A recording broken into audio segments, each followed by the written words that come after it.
Good morning student. आज हम पवन दूतका के आगे के छंद पढ़ेंगे।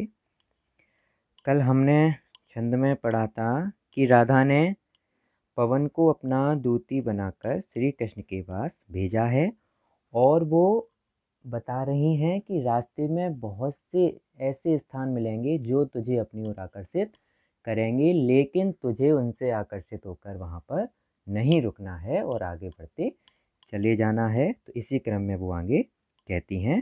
सबसे पहले छंद पढ़ेंगे।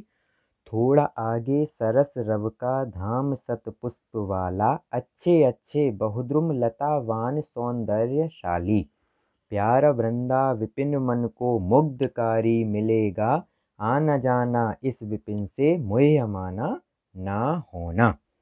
देखिए पहले क्या बताया था, जैसे ही तू मेरा महल छोड़ेगी तो तुझे क्या मिलेगा, कुंजों का समूह मिलेगा। अब क्या कहते हैं, उन कुंजों के समूह से जब तू थोड़ा और आगे चलेगी तो थोड़ा आगे सरस रव का धाम, सरस यानी मीठा मधुर, रव यानी शोर आवाज, का धाम, धाम यानी स्थान, ऐसा स्थान मिलेगा जहाँ पर क्या हो रहा होगा, मीठा शोर होगा, हो रहा होगा।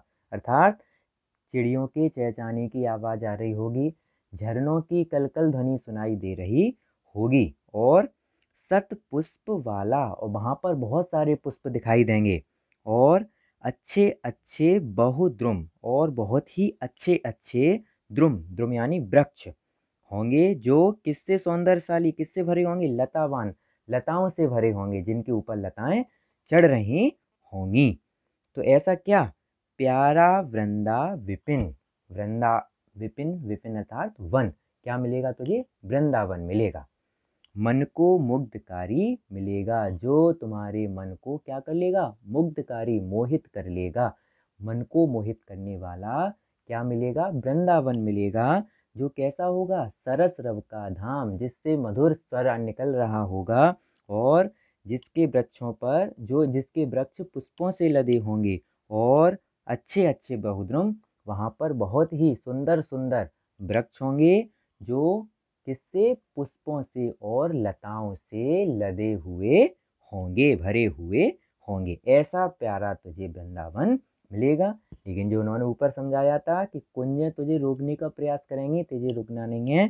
ऐसे ही आना जाना इस विपिन से, विपिन का अर्थ क्या बताया, वन, कौन सा वन, वृंदावन से आना जाना, वहां से केवल गुजर जाना, लेकिन मोह माना ना होना, उसी पर मोहित होकर वहां रुकना नहीं है, विश्राम तुझे नहीं लेना है।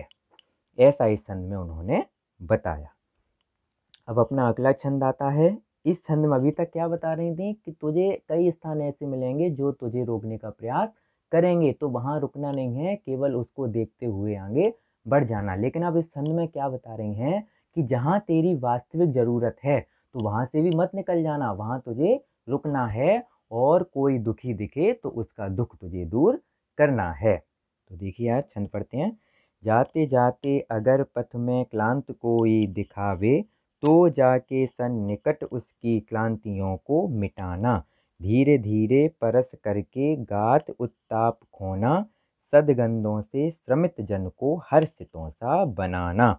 अब क्या कहती हैं, जाते जाते अगर पथ में, जब तू मथुरा जा रही हो, जाते जाते अगर पथ यानी रास्ते में, क्लांत कोई दिखावे, क्लांत यानी थका हुआ, कैसा व्यक्ति दिख जाए, कोई थका हुआ व्यक्ति दिख जाए, तो क्या करना, तो ऐसा नहीं करना जैसे ऊपर बताया कि निकले चली जाए, तुझे कोई मतलब नहीं है, नहीं, तो जाके सन्निकट, सन्निकट यानी पास में, तो उसके पास जाना और उसकी क्लांतियों को मिटाना। क्लांति यानी थका हुआ, क्लांति यानी थकावट, उसकी थकावट को मिटा देना। किस तरह से, धीरे धीरे परस करके, परस यानी स्पर्श करके, क्या, गात, शरीर, उत्ताप खोना, उत्ताप यानी गर्मी, तो उसको स्पर्श करके, उसके शरीर को स्पर्श करके उसकी गर्मी को दूर कर देना। किस कारण थका हुआ है, वो गर्मी के कारण थका हुआ है, तो तू उसको अपनी शीतलता से क्या कर देना, उसके शरीर का ताप दूर कर देना, और सदगंधों से, सदगंध, गंध यानी ऊपर भी आया था सदगंध, उसके महल में प्रवेश किया था, क्या लेकर, सदगंध को, पुष्पों की सुगंध को लेकर महल किया प्रवेश किया था महल में, तो वही कहती हैं सदगंधों से, और अपने साथ क्या लेके जाना, पुष्पों की सुगंध ले जाना, और उस श्रमित जन को, श्रमित यानी उस थके हुए व्यक्ति को, जो कार्य कर रहा है, अपने काम में लगा हुआ है और थक गया है, उस थके हुए व्यक्ति को हर्षितों सा बनाना, अर्थात प्रसन्न कर देना। समझ में आया कि अगर जाते जाते तुझे कोई थका हुआ व्यक्ति दिख जाए तो उसके पास जाकर उसके शरीर को स्पर्श करके अपनी शीतलता से उसकी थकान को मिटाना और पुष्पों की गंध के द्वारा उसको प्रसन्न कर देना।